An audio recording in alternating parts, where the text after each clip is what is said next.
Dios les bendiga. Vamos a estar viendo el capítulo 8 del sermón expositivo, donde nos va a hablar justamente qué es el sermón expositivo con el método inductivo, ¿sí?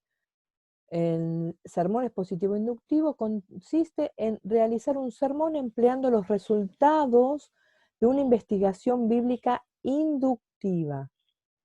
Yo voy a buscar a la Biblia. Tengo que utilizar un método de acercamiento inductivo en la metodología del sermón, ¿sí? Un acercamiento inductivo en la elaboración del sermón. Ahora vamos a ver qué es esto de método inductivo. Según la explicación de Ralph Lewis, el predicador comienza el sermón desde el ambiente de simpatía, ganando la atención de la gente. Si vemos su diagrama, en el medio está el pasaje bíblico y al final la conclusión. Podemos afirmar que se trata de un acercamiento inductivo, comenzando desde la simpatía, avanzando hacia el pasaje. Esto con respecto al acercamiento y no al modo de estudio. Que nosotros usemos el método inductivo para la investigación bíblica o el sermón no indica que rechazamos el método deductivo, sino que sencillamente nos proponemos emplear el acercamiento del método inductivo por considerarlo más eficiente o edificante. Sin embargo, si bien utilizamos el método inductivo para el acercamiento, al método deductivo lo utilizamos para la conclusión, porque allí en la conclusión yo voy a poder llevar la aplicación de eso que estuve estudiando o predicando. En otras palabras, a ver si acá lo podemos hablar de una manera no tan técnica. El sermón inductivo parte de la situación de vida actual de lo que me pasa al principio bíblico. También a la situación de vida de ese principio bíblico. Si al comenzar el sermón decimos, del Antiguo Testamento, Josué capítulo 1, versículo 8, generamos falta de interés en la audiencia. O sea, la circunstancia de vida de la audiencia no está en Josué, sino en sus situaciones vívidas, es decir, en su vida cotidiana. Por eso, no tratan de prestar atención al sermón desde el comienzo. Pero podemos ganar el interés de la audiencia si comenzamos por las circunstancias de vida. Una vez que hemos asegurado el interés de la gente, podemos adentrarnos al pasaje bíblico con naturalidad y llevar a la audiencia a la circunstancia también de ese pasaje bíblico, ¿sí? En ese punto presentamos el principio del pasaje bíblico y avanzamos a la conclusión deductiva. Como siempre les decimos, primero yo presento el principio del pasaje bíblico y después lo analizo, después lo leo. Comenzando desde el interés, avanzo hacia el pasaje bíblico. Y de ahí a la explicación del pasaje. Luego, mediante ese pasaje, vamos a la conclusión para la aplicación a nuestra vida cotidiana. Una de las características del sermón inductivo es que la introducción es más larga que la de los demás sermones. ¿Para qué? Para lograr el acercamiento inductivo, dedicamos mucho tiempo en la introducción para asegurar el ambiente de interés, que capte el interés de la gente. La introducción es para preparar el ambiente de interés en la audiencia. Generalmente en la homilética de otros tipos de sermones se aconseja que la introducción sea breve, pero aquí vemos la peculiaridad del sermón expositivo inductivo. Por eso en este sermón expositivo la introducción puede ocupar o el 20 o hasta el 30% del tiempo que me va a ocupar el sermón. Por lo general, los sermones tienen entre 30 y 40 minutos, 45 minutos, como mucho, ¿sí? Entonces, 45 minutos, yo, tomando el máximo de tiempo, voy a tomar 15 minutos para la introducción, el resto, la mayoría del tiempo, unos 20, 25 minutos para lo que es todo el cuerpo del sermón y un poco de tiempo, 10 minutos, 7, para la conclusión y el desafío. Entonces, yo voy a crear un ambiente de simpatía, ¿sí? a través del acercamiento inductivo, de la experiencia de la vida cotidiana, de lo que pasa en la vida cotidiana, voy a ir al texto. De ese texto yo voy a sacar el principio bíblico y la conclusión deductiva. En conclusión, y presento la aplicación de vida, el desafío, ¿sí? Siempre en el ambiente de simpatía. El ambiente de simpatía no quiere decir, ay, qué lindo es que... No, no, sino se refiere a captar la atención, ¿sí? No vestirme de payaso, ni muchísimo menos, aunque según la prédica tal vez lo amerite. Entonces, la razón por la que la introducción se hace larga es que si la audiencia no presta atención desde el principio, aún el mejor mensaje deja de tener sentido. Consiste en generar el ambiente de interés para que la audiencia no solamente preste atención, sino abra su corazón, tenga conciencia del problema y esté preparado para recibir la palabra y luego tratar el pasaje bíblico. Luego de haber atravesado estas preparaciones, la audiencia puede escuchar atentamente la palabra de Dios con interés. Cuando se realiza un acercamiento inductivo, empezando desde la situación específica, se adquiere la simpatía que encierra esa situación específica. Entonces la audiencia comienza a pensar en que el sermón tiene relación con ella. ¿Qué pasa con esto de la situación específica? Si yo parto de una situación específica, de una noticia, de un testimonio, y eso lo relaciono, ¿sí? Lo relaciono con el sermón, entonces la persona que está escuchando también puede ver que ese sermón se relaciona con ella, ¿sí? Comenzar, ahí tenemos un ejemplo, ¿sí? Comenzar el sermón diciendo, el hombre debe amar a Dios necesariamente. Es un acercamiento deductivo. ¿Por qué? Porque yo estoy presentando un principio bíblico. Estoy como contando la conclusión. En conclusión, el hombre debe amar a Dios necesariamente. Entonces, si yo empiezo de esta manera, es un acercamiento deductivo. Entonces, yo ya le estoy tirando a la gente, mira, esto. Pero si yo empiezo, el 21 de diciembre, un avión con 267 pasajeros que se dirigía de Argentina a Miami estalló en el aire. Eso es una situación específica. Por eso se puede decir que se trata de un acercamiento inductivo, porque la gente va a empezar a pensar, ¿y qué me querrá decir con esto de que explotó un avión? ¿Qué pasa con esto? La gente comienza a interesarse si se parte de una situación específica como esta. Empezando por comentar el hecho específico, que explotó este avión, como este, se comienza a hablar del texto diciendo, en el texto de Santiago dice, vuestra vida es tan breve como la niebla. Y de ahí yo busco los principios bíblicos y puedo dar como una mayor profundidad al pasaje. Entonces, comparación entre el método inductivo y el método deductivo. Casi siempre el método deductivo, este otro que no es el que estamos estudiando, es el sermón por tema o temático. El acercamiento inductivo no se comienza desde un principio universal, sino de la situación específica en la vida cotidiana y la situación específica en el pasaje bíblico, ¿sí? Los materiales para el acercamiento que son historias, preguntas, experiencias personales, un diálogo, una poesía, algo de mi imaginación, es decir, algo que yo invento, una noticia. Si nosotros usamos una oración o una proposición como punto de partida, estamos adoptando un acercamiento deductivo. Si yo doy digamos, como una frase, entonces es un acercamiento deductivo. ¿Qué diferencia hay? El deductivo directamente me da una respuesta, pero el inductivo una pregunta para que la persona empiece a trabajar la cabeza y busque la respuesta. El deductivo directamente me da una explicación, pero en el inductivo me llama a una investigación. Por eso cuando empezamos a dar los principios bíblicos y voy a la Biblia, es como diciendo, yo te digo esto, pero mira, vamos a investigar qué dice la Biblia. El deductivo es cerrado, porque yo ya te estoy dando la explicación. En cambio, el inductivo es abierto, porque siempre me puede decir algo más. El deductivo es profético, el inductivo es sacerdotal, y bueno, y vemos ahí los versus, ¿no? Intelectual versus creativo, defensa versus participación. Lógico, en cambio el inductivo es aventurado, porque es abierto. Narrativo y dialogístico, hay un diálogo en el inductivo.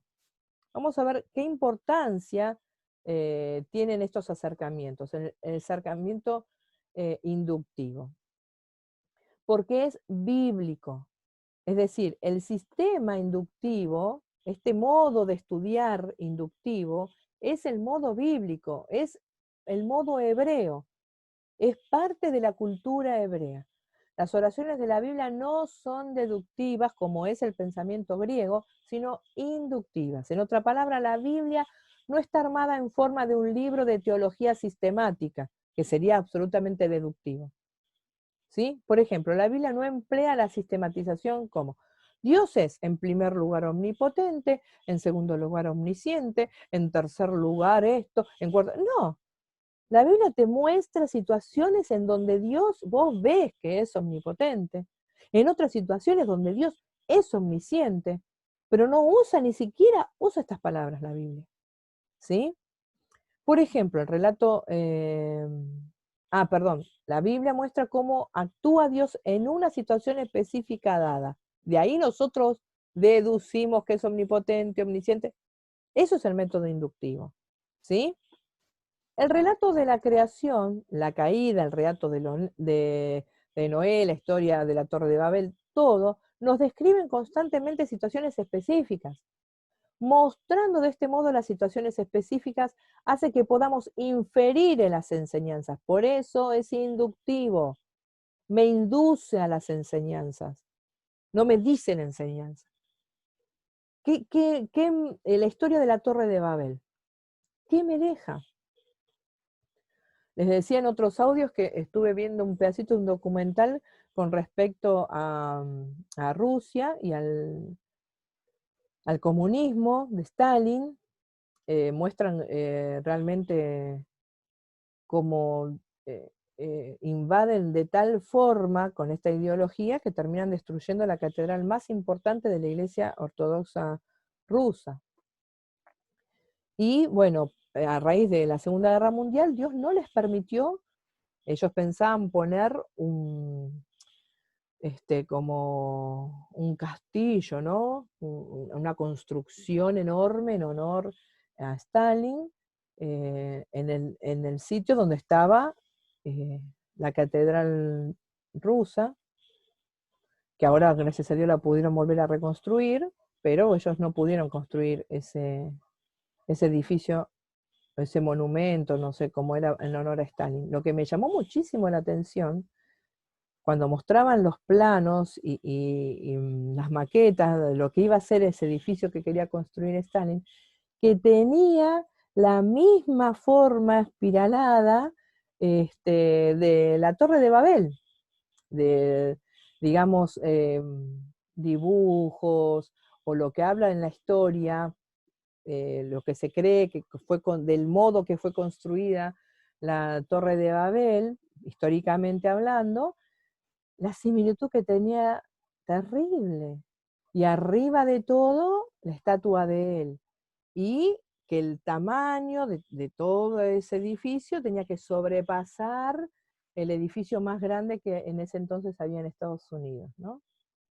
A mí enseguida me trajo esto, la historia de la Torre de Babel. Y lo vemos reflejado en la ideología de Stalin, comunismo. ¿Qué nos enseña? Es decir, el hombre se pone en el lugar de Dios. El hombre toma esa actitud por la cual Dios echó a Satanás, que es este ensoberbecimiento, es querer ser igual a Dios. Y lo podemos ver en la historia de la Torre de Babel y lo podemos ver en las cosas que arma el ser humano, de torres y cosas. Es decir, está. En esa situación específica todavía está el mismo espíritu del anticristo, del mismo espíritu satánico de querer ser igual a Dios, está.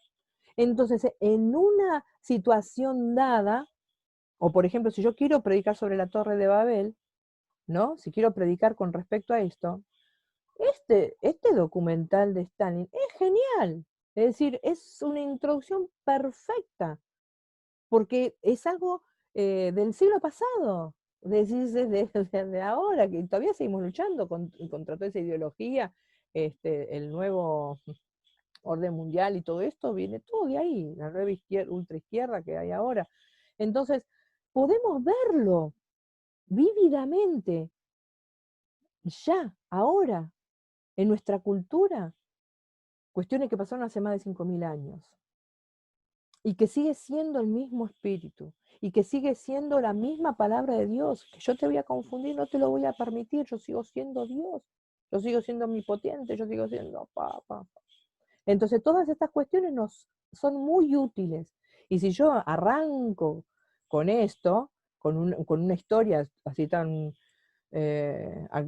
terrible, actualmente terrible, a la hora de poder predicar el sermón, iba a dar un interés muchísimo mayor para el que estaba hablando, de que si yo empiezo, porque la Biblia nos enseña, no puedo ser semejante a Dios, yo no puedo ponerme en lugar de Dios.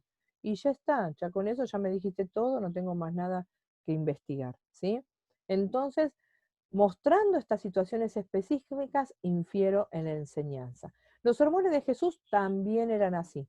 Jesús no empezó diciendo primero la conclusión. Los cristianos no deben preocuparse por la comida, la bebida o la vestimenta. Él no empezó así. Si ustedes creen en Dios, ¿cómo van a preocuparse de todo esto? No, ¿cómo empezó? Dijo, miren las aves del cielo, miren los lirios del campo. Ni Salomón, ni fulano, ni mengano pueden vestirse así. Desde una situación específica, ¿sí? Desde una parábola, desde una historia, desde allí daba las enseñanzas. ¿Y qué decía? El que tiene oídos para oír, oiga, cuando dice la palabra del sembrador, los mismos discípulos le van a preguntar, ¿y qué quisiste decir? ¿Y ustedes entienden que están conmigo?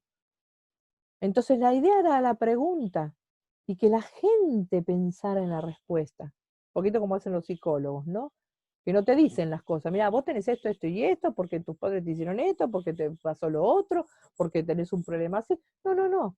Te preguntan y dejan que uno hable solo y que uno se conteste solo y que uno llegue a la propia conclusión. Porque si alguien te lo dice, no lo vas a hacer. Es simplemente eso. Necesitas darte cuenta de tu propia situación. Es como el alcohólico, si no reconoce su situación de alcoholismo, no puede salir de ahí. Si no lo reconoce, y así para todas las situaciones, yo tengo que reconocerme primero. Por eso la situación de vida me hace reconocerme, yo estoy en ese lugar. O por lo menos preguntarme, ¿yo estoy en ese lugar? ¿Estoy en esa actitud? ¿Sí?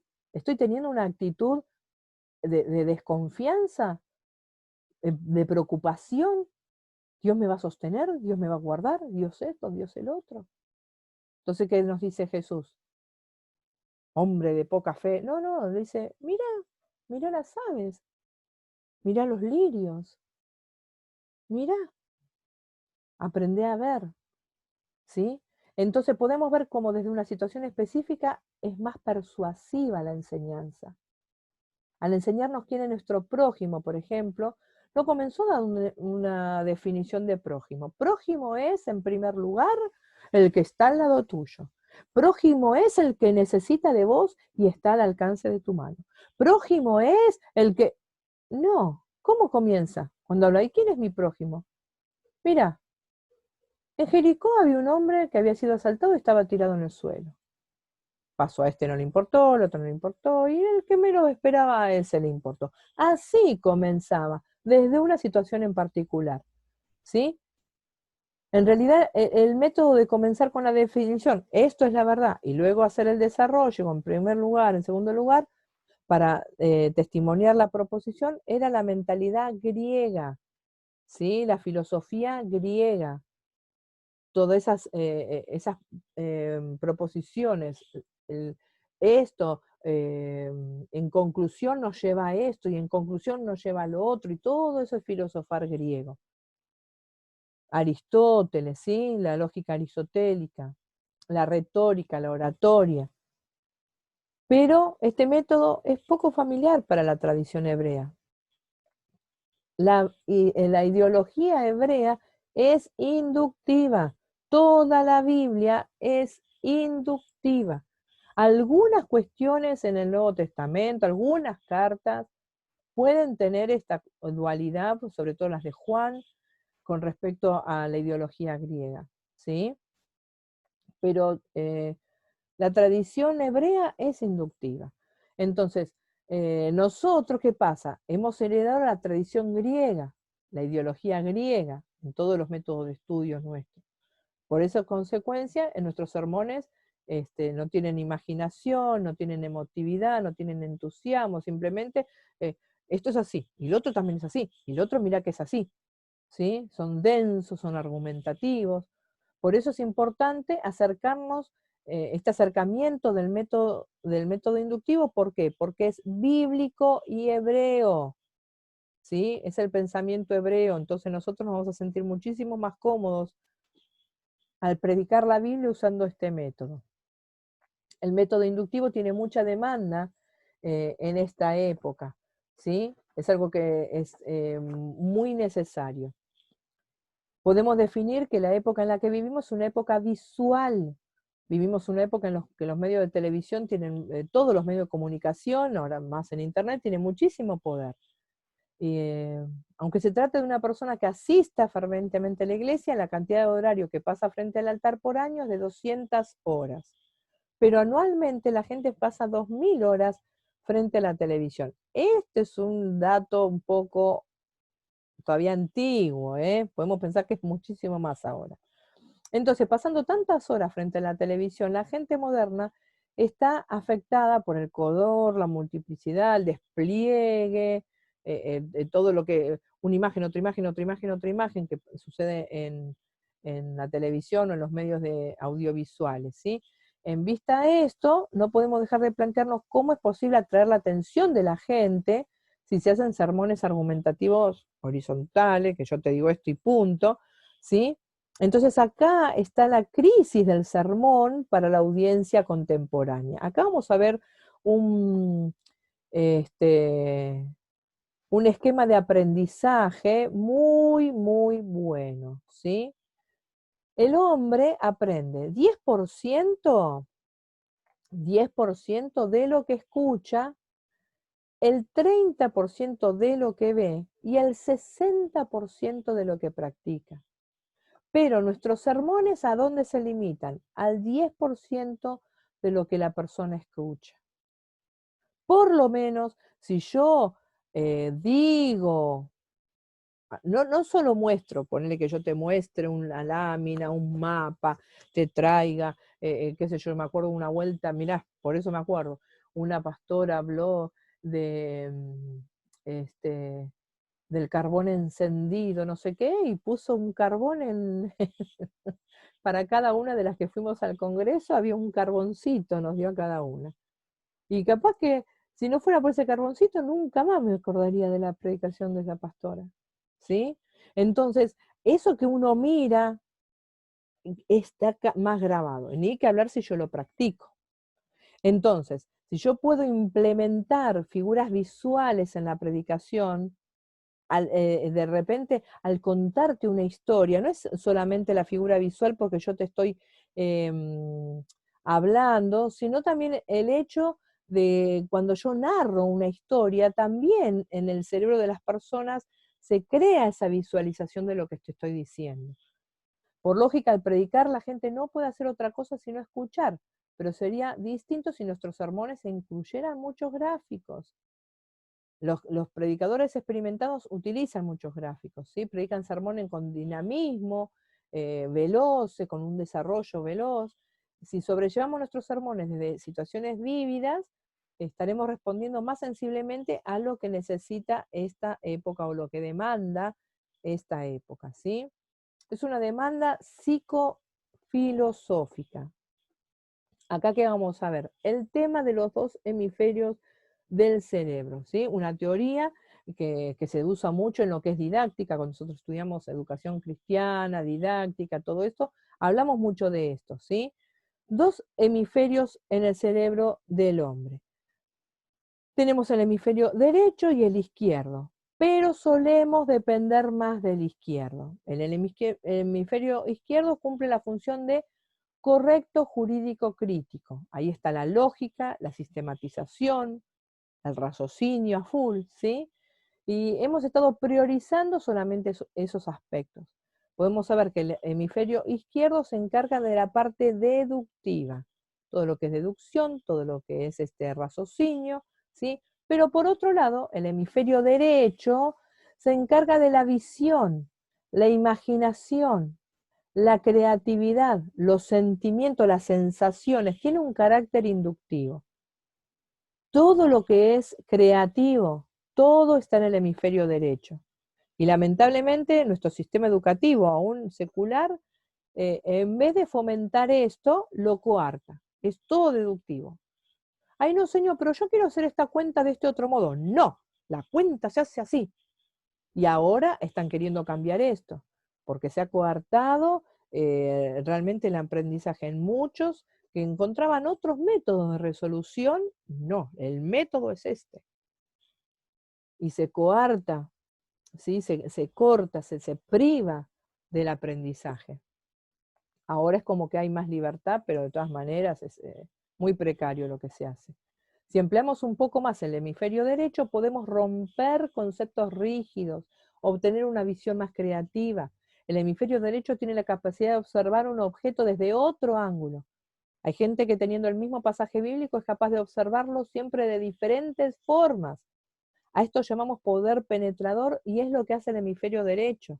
Poder encontrar más y más y más riquezas, más y más riquezas en un mismo pasaje bíblico, ¿sí? Pero necesito ese acercamiento inductivo. ¿Cómo es este proceso? Comience con la situación actual. Hoy, desde la situación actual hay que ir avanzando a la verdad universal, al principio bíblico. El hecho de que el predicador esté interesado en la situación actual indica que es sensible a la necesidad de la gente. No es una clase de historia, una clase de escuela bíblica, sino que estoy viendo qué necesita la gente. Lo que hablamos en capítulos anteriores del oír sacerdotal.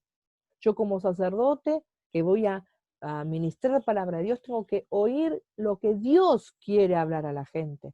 Tengo que oír la necesidad de la gente que necesita tal y tal palabra de Dios. Si nosotros no nos interesamos en la situación actual de la gente, desconocemos los anhelos, las cosas por las cual la gente tiene sed en su vida. No vamos a lograr el contacto, ¿sí? Si comenzamos desde las necesidades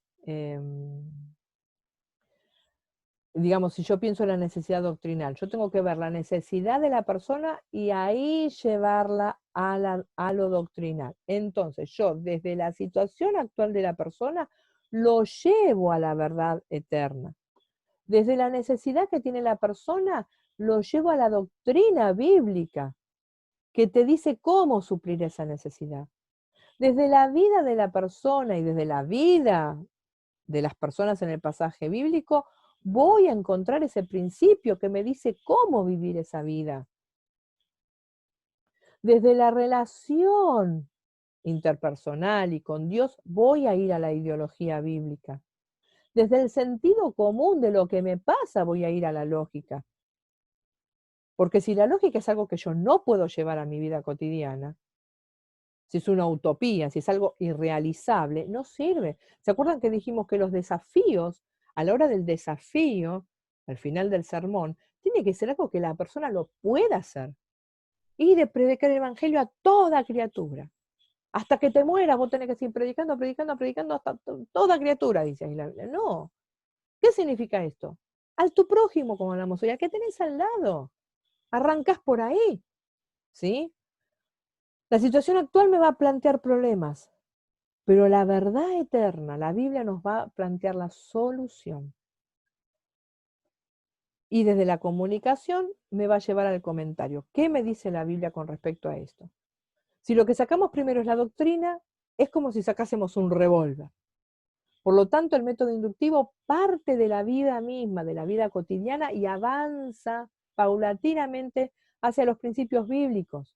Parte de esas relaciones personales, como lo disfrutamos tanto en el libro de Ruth, desde esas relaciones, de esa maravillosa narrativa, a lo teórico, al principio bíblico, pero lo vivís desde lo que vivió, lo que vivieron estas mujeres, desde lo que vivió esta familia. Comienza desde las inquietudes, desde los conflictos que hay entre la gente. Y comenzando desde el sentido común, va al argumento, desde el problema que ellas estaban pasando a la solución que es dada por Dios a través de esos principios bíblicos que deben ser observables y realizables. ¿Qué tenemos que hacer? Intentar el diálogo entre el contexto y el texto, entre el contexto de vida de hoy, entre el contexto histórico y el texto, entre la situación de vida de la gente y el pasaje que indica la Biblia. Si comenzamos diciendo David derribó a Goliat con la onda, la reacción de la audiencia va a ser, ya lo sé, escuché esta historia de que estaba en la escuela dominical y ya ¡pum!, cerró los oídos. Pero si presentamos primero la situación de vida por la que la audiencia está luchando sin saber cómo, no tiene más remedio que escuchar el sermón con expectación. ¿Qué me va a decir? Y luego comparo con la situación que hace 2500 años vivió David, ¿sí? Y mostrar cómo David superó esa crisis, indicando la situación para nuestros problemas actuales. Entonces, yo no voy a arrancar. David mató a Goliat. David mató a su gigante. David se enfrentó a su gigante. ¿Yo cómo voy a arrancar? Contando la historia de la lucha mía con un gigante o de alguien con un gigante. De una lucha específica hoy. Y después lo voy a comparar con lo que él tuvo que hacer. ¿Sí? Entonces, indico la solución para nuestros problemas actuales, entonces ahí yo logro el diálogo entre el contexto, ¿sí?, la vida de la audiencia y el texto que denominamos Biblia. Un diálogo entre lo que me pasa hoy a mí y lo que la Biblia dice. Y mientras leemos el pasaje de David y Goliat, debemos leer nuestra situación similar a aquella situación. Cuando hemos tornado la situación del texto a la situación más similar de lo que pasa en nuestro alrededor, logramos el diálogo entre el texto y nuestra situación. Entonces, acá está como un poquitín grande, ahí entra. El contexto actual y el texto bíblico.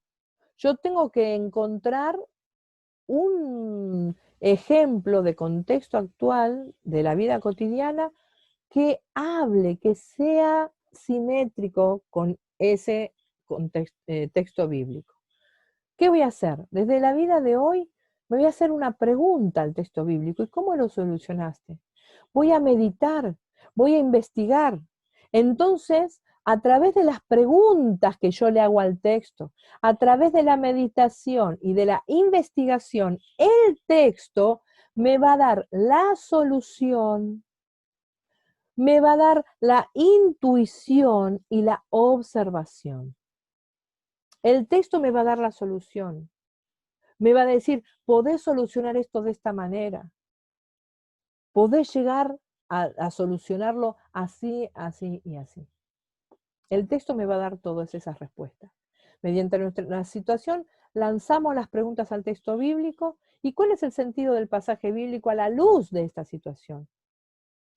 Luego, con la situación y presentado el texto, observamos nuevamente nuestra situación. Cuando yo presento el texto, digo, bueno, el texto me dice que pasó esto. ¿Y qué pasa conmigo hoy? Y tengo que meditar el pasaje, alumbrándolo a nuestra circunstancia. ¿Cómo este pasaje me sirve hoy a mí? Si observamos nuestra situación teniendo la reflexión del texto, es decir, viéndome reflejado, por eso yo le decía simétrico, la situación de antes con la situación de ahora como un espejo, ¿sí? Como hablábamos, nosotros tenemos que ser un espejo al mundo donde se vean reflejados en la palabra. Entonces yo ahora necesito que la situación de hoy se refleje con ese texto, ¿sí? Entonces podemos ver esa situación con la intuición que tuvimos del texto. Así adquirimos la capacidad de penetrar en el texto y encontrar ese principio bíblico. Entonces, ¿qué digo? Nosotros también podemos superar esta situación haciendo eso que ellos hicieron, ¿sí? Por ejemplo, toda esta situación de aislamiento, de persecución ideológica que estamos sufriendo, lo podemos comparar con la iglesia primitiva del libro de los Hechos. Y podemos encontrar muchísimas respuestas si hacemos este trabajo con respecto a lo que vivió la iglesia primitiva y lo que hoy nosotros nos toca vivir. No será la misma exacta, pero hay un reflejo, hay algo que ellos hicieron, hay soluciones, hay modos, hay principios bíblicos que hoy me pueden servir a mí. Entonces, por eso tenemos que analizar el texto considerando la situación en donde estamos involucrados hoy nosotros. El sermón, esencialmente, la respuesta a la gente con conflicto. Es la respuesta a la gente con conflicto. Luego desarrollamos el diálogo entre el texto y el contexto. Este es justamente el diagrama del diálogo. Hay que establecer un diálogo entre la situación actual y el pasaje, ¿sí? Si no hay este diálogo, se quiebra el diálogo con la audiencia. Tengo que ir y volver para entender lo que quiere decirme este pasaje, ¿sí? Hay que decidir el método para relacionar el contexto con el texto. ¿De qué forma yo voy a relacionar el contexto con el texto? Es la cuestión de cómo relacionarlo, ¿sí? Podemos explicarlo usando el esquema del profesor Ralph Luis. El predicador debe preparar el ambiente de simpatía a partir de la situación de vida que la audiencia está preocupada. Por ejemplo, hoy sería el tema del aislamiento, pandemia, etc. Comenzamos desde ahí. Hay que preparar la introducción desde el ambiente de simpatía y arribar a la conclusión con la receta que se llama Biblia. Al llegar a la conclusión, la Biblia debe estar presente necesariamente. Entonces, yo, desde el ambiente de simpatía, es decir, con una buena introducción, hablando de lo que pasa hoy, de la situación actual, voy a hacer preguntas, ¿sí? Voy a hacer preguntas, voy a crear un diálogo. ¿Un diálogo con quién? Con la situación actual. Esa situación actual me va a llevar a la Biblia. Y desde la Biblia y la situación actual y esas preguntas y ese diálogo, voy a arribar a la conclusión. Antes de entrar en el ambiente de la Biblia, ¿con qué llegaremos a la conclusión que esté fundamentada en la Biblia? Tenemos que buscar o podemos buscar varios métodos, con algo que genere interés, usando preguntas, como ¿no has estado viviendo estos últimos momentos con quejas? ¿O no te sentiste encerrado este último tiempo? Sería ahora, ¿no? ¿Alguna experiencia particular? O un diálogo, o una noticia. Con las noticias está muy bueno. Carvar dijo que el predicador debe tener en una mano la Biblia y en la otra el diario. Si con esta frase quiso poner al diario en igualdad de la autoridad con la Biblia, lo rechazamos. Pero si quiso afirmar que debemos encontrar la solución a la situación de vida presentada en el diario mediante la Biblia, podemos aceptar tal frase. En la capacidad de imaginación está el poder de desenvolvimiento. Es decir, yo puedo usar las noticias, ¿para qué? Para captar la atención de la gente y decir, ante tal noticia, yo tengo esta solución que me presenta la palabra de Dios, ¿sí? Esto es lo que Dios me dice ante esta situación dada. Y en la introducción hay que generar el ambiente de simpatía para que la audiencia escuche el sermón. De lo contrario, por más que se predique, no tiene sentido. Para generar el ambiente de simpatía, se extiende la introducción, la razón es apropiada. Por más que prediquemos un sermón expositivo, si no es escuchado, no tiene ningún sentido. Debemos predicar luego de que la audiencia esté despierta. ¿Cómo voy a despertar a la audiencia? Con una buena introducción, mostrándole de lo que voy a hablar, desde una situación vívida. Y de allí ir al principio bíblico, de allí ir a la situación de la Biblia, extrayendo ese principio bíblico, y por último en la conclusión, trayéndolo a la aplicación en mi vida y desafiándome a ponerlo en práctica en mi vida.